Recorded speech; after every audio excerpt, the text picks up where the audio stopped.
అందరికీ నమస్తే. MHI TV ప్రేక్షకులకి ఈరోజు మనం ఇంటర్వ్యూ చేసుకోబోయేది దాదాపు మెడికల్ డిపార్ట్మెంట్లో తెలియని వ్యక్తిని కాదు నేను ఇంటర్వ్యూ చేసేది.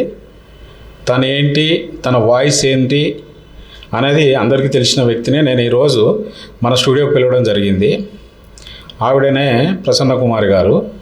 ఆమె ఒక 33 సంవత్సరాలు మెడికల్ సర్వీసులు అంటే నర్సింగ్ వృత్తిలో పలు గ్రామాలల్లో తర్వాత పట్టణాలల్లో వివిధ హాస్పిటల్లో వివిధ హోదాల్లో పనిచేసి గత 4 సంవత్సరాల క్రితం ఆమె రిటైర్ అయినాడు. ఆమె పోరాటము, ఆమె మాట, ఆమె చేసేటువంటి పనులు గత 4 సంవత్సరాలు కాకుండా ఆమె సర్వీసులు ఉన్నన్ని రోజులు కూడా మనం చూసినాము. కానీ ఈరోజు ఆమె మన స్టూడియోకి వచ్చినది. నేను రాజేందర్ రెడ్డిని, మన హెల్త్ ఇండియా ఎడిటర్ని, మీకు సుపరిచితున్నే. కానీ ఈరోజు మన స్టూడియోకు సుపరిచితులైనటువంటి ప్రసన్న కుమార్ గారు, నమస్తే అండి. నమస్తే అమ్మ. నేను మీ గురించి విన్నది చాలా ఎక్కువ.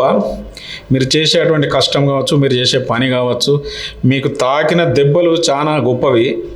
ఆ దెబ్బల్ని ఓర్చుకొని, ఆ దెబ్బల్ని ఎదురొడి, వాటికి అన్ని రకాల ఇబ్బందులు పడి, దానిలో మీ జీవితం ఎంతో కోల్పోయినా కూడా మీరు ఎదురొడ్డి ఇవాళ ప్రయాణం చేస్తున్నందుకు నేను మీకు ఒకసారి ధన్యవాదాలు తెలుపుకుంటున్నాను. ఎందుకంటే ఈ రోజులల్లో మనం నిజం కొరకు కొట్లాడేవారు చాలా తక్కువ అని చెప్పుకోవచ్చు. నిజం కొట్లాడుకోవాలి, నిజం మీద కొట్లాడాలని అంటే దమ్ము, ధైర్యము, అన్ని రకాల హంగులు, ఆర్భాటాలు కావాలి. కానీ మీకు దమ్ము, ధైర్యం తప్ప హంగు, ఆర్భాటాలు ఏం లేవని నాకు తెలుసు. ఈ ప్రయత్నంలో, మీరు చేసేటువంటి ప్రయత్నంలో ఏ విధంగా సాగుతుంది మీ జీవన విధానం? కానీ నేను విన్న విషయం నిజమా కాదా నాకు ఒకటి చెప్పండి. ఇప్పటి వరకు కూడా మీ పెన్షన్ కానీ, మీకు కావాల్సినటువంటి రిటైర్మెంట్ బెనిఫిట్స్ కానీ కొన్ని ఆగిపోయినాయని విన్నాము. అది ఎంతవరకు మా ప్రేక్షకులకు కావచ్చు, మన మెడికల్ డిపార్ట్మెంట్కి కావచ్చు, తర్వాత మిమ్మల్ని ఇష్టపడే జనాలకు కావచ్చు, ఈ విషయాన్ని మీరు మా ఎంహెచ్ఐ టీవీ ద్వారా చెప్పాలని కోరుకుంటున్నాను. నమస్తే అండి. ఈ 4 సంవత్సరాల నుంచి పోరాటం అంటే మాజీ డైరెక్టర్ గడాల శ్రీనివాసరావు గారు, నేను కేసీఆర్ గారిని ఏదో అన్నానన్నట్టు నాకు 3 ఇంక్రిమెంట్లు కట్ చేశారు. దాని గురించి ప్రతి ఒక్కళ్ళు పైన ఆఫీసర్స్ అందరూ పంపించారు, కానీ ఆయన చేయకుండా అలాగే ఉంచేశాడు. దానికి నేను చేసిన తప్పేం లేదు. ఎక్కడ 1000 కోట్లు తిన్న వాళ్ళందరికేమో అన్నీ జరుగుతున్నాయి. ఆ ఖాళీ గడాల శ్రీనివాసరావు గారు ఒక ఆఫ్టర్ ఆల్ ఒక ఆడది అన్న ఉద్దేశంతో నువ్వేం చేయగలుగుతావు అన్నది తను చేశారు. ఆ విధంగానే నాకు అన్నీ ఏది కూడా రాకుండా ఖాళీ నాకు 37,000 రూపాయలు పింఛనే వస్తుంది. ఎందుకు పింఛనే వస్తుంది, దాని గురించి రాలేదంటే నాటి ప్రిన్సిపల్ సెక్రటరీ గారు, నేటి సిఎస్ మేడం గారు, ఆవిడ కూడా అనేక సార్లు చెప్పింది. కానీ ఆయన వినకుండా మొండిగా ప్రవర్తించి అలాగే పెట్టాడు. ఆ ఫైల్ ఏది కూడా ఇంత మటుకు ముట్టుకోలేదండి, ఏది రాను కూడా రాలేదు. దానికి ఎందుకు రాలేదు అనేదానికి వాళ్ళకే అర్థం కావాలి. కానీ కక్షపూరితంగా చేస్తున్నారు అనేది అందరికీ తెలిసిన విషయమే, అందరికీ తెలుసు కూడా.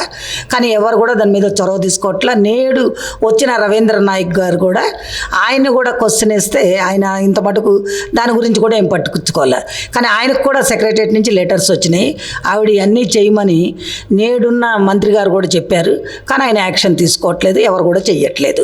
మరి ఎందుకు చేయకుండా ఉండేందుకు? 1000 కోట్లు దోసుకున్నది లేదు, ఎవరిని అన్యాయం చేసింది లేదు, ఎవరిని ముంచింది లేదు. 33 ఏళ్ళ సర్వీస్ నేను సిన్సియర్గా చేసినందుకు ప్రతిఫలం అది అనేది నాకు అర్థమవుతుంది. 1000 కోట్ల తిన్న మాజీ డైరెక్టర్ గారిని కనీసం ప్రజలకు అందాల్సిన కరోనా పైసలు అయితేమి, నేషనల్ హెల్త్ మిషన్ పైసలు అయితేమి, నేను అన్ని పాంప్లెట్స్ కూడా ప్రింట్ చేసి ఆధారాలతో సహా ఇచ్చిన. పాత మంత్రి గారు, హెల్త్ మినిస్టర్ గారికి హరీష్ రావు గారికి ఇచ్చిన, నేటి మంత్రి గారు దామోదర్ నరసింహ సార్కి కూడా ఇచ్చా. కానీ ఎక్కడ కూడా యాక్షన్ జరగట్లా. డబ్బు ఉన్నోడికి ఒక నీతి, డబ్బు లేనివాడికి ఒక నీతి అనేది మెడికల్ డిపార్ట్మెంట్లో క్లియర్ కట్గా తెలుస్తుంది. అది దాని కథ, అంతేగాని ఇంకంతకన్నా ఏం లేదు. అమ్మ, మీరు అన్నట్టు డబ్బు ఉన్నోరికి ఒక నీతి, డబ్బు లేనోరికి ఒక నీతి అని అంటున్నారు కదా. మరి ఇప్పుడు డబ్బు లేని వాళ్ళ పరిస్థితి ఏంటి? డబ్బు లేని పరిస్థితి అంతే అంటే అంతే. నాలాంటి దానికైతే ఇంకా నేను ధైర్యంగా అంటే మొండికేసి ధైర్యంగా నిలబడ్డాను కాబట్టి నిలబడగలిగా.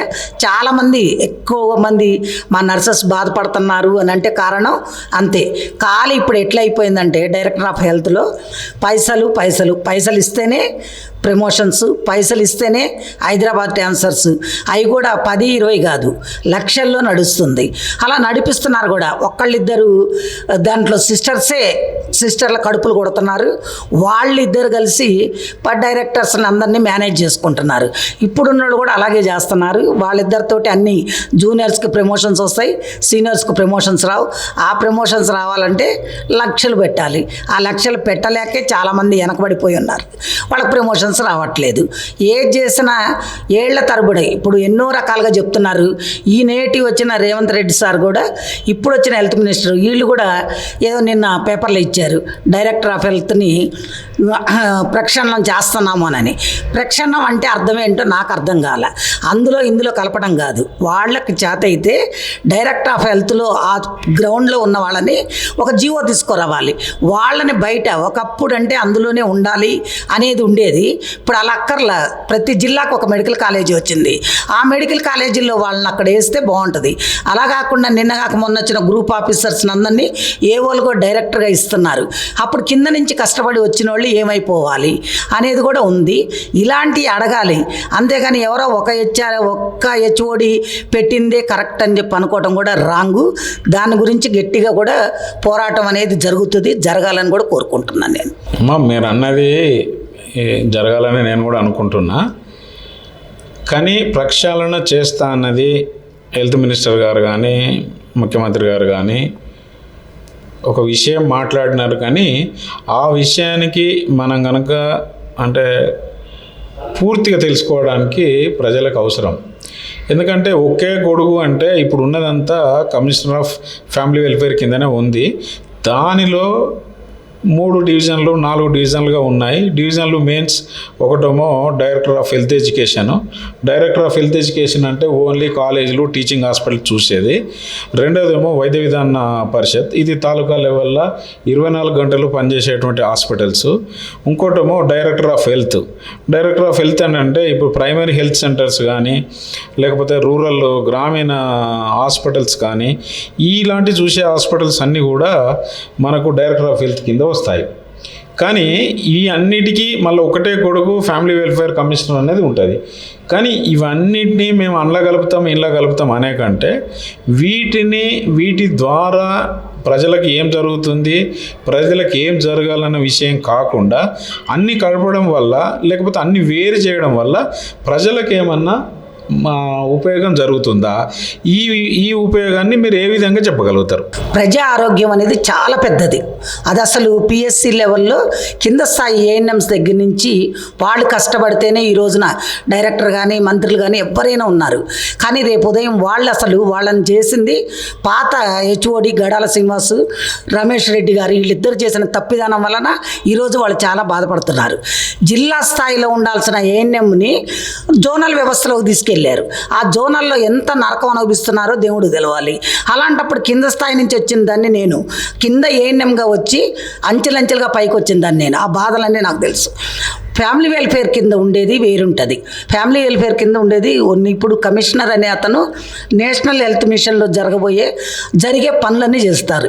అంతేకాని కమిషనర్ అనేది కమిషనరేట్ గురించే ఉంటుంది. కానీ డైరెక్టర్ ఆఫ్ హెల్త్ని తీసుకెళ్ళి అందులో కలిపితే డైరెక్టర్ అనేవాడు డాక్టర్ ఉంటాడు.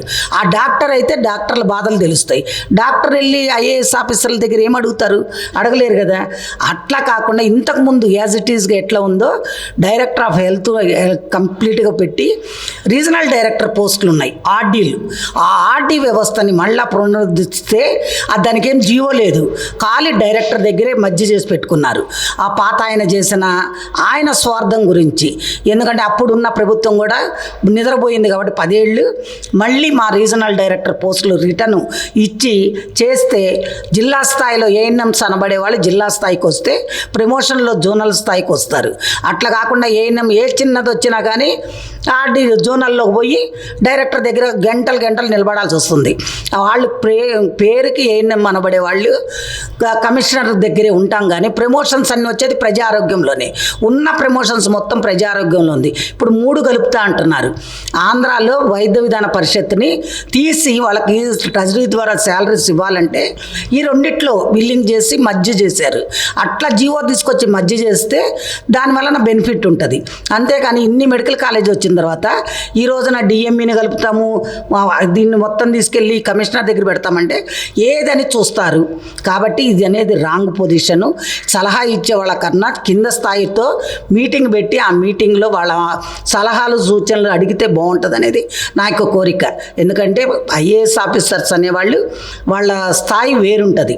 గ్రామాల్లో తిరిగేది, గల్లీకి తిరిగేది ఏఎన్ఎంస్ అనబడే వాళ్ళం. కాబట్టి మా దగ్గర నుంచి వాళ్ళు తీసుకుంటే దానివల్ల బాగుంటుంది. ఏసీలో కూర్చొని ఒక మాటతో అయిపోయేది కాదు. రేపు ఉదయం ఒకనొకప్పట్లో 1989లో ఇలాగే చేశారు. కానీ ఆనాడు మళ్ళీ తిరిగి చేయలేక రిటర్న్ దానికి పనిచేశారు.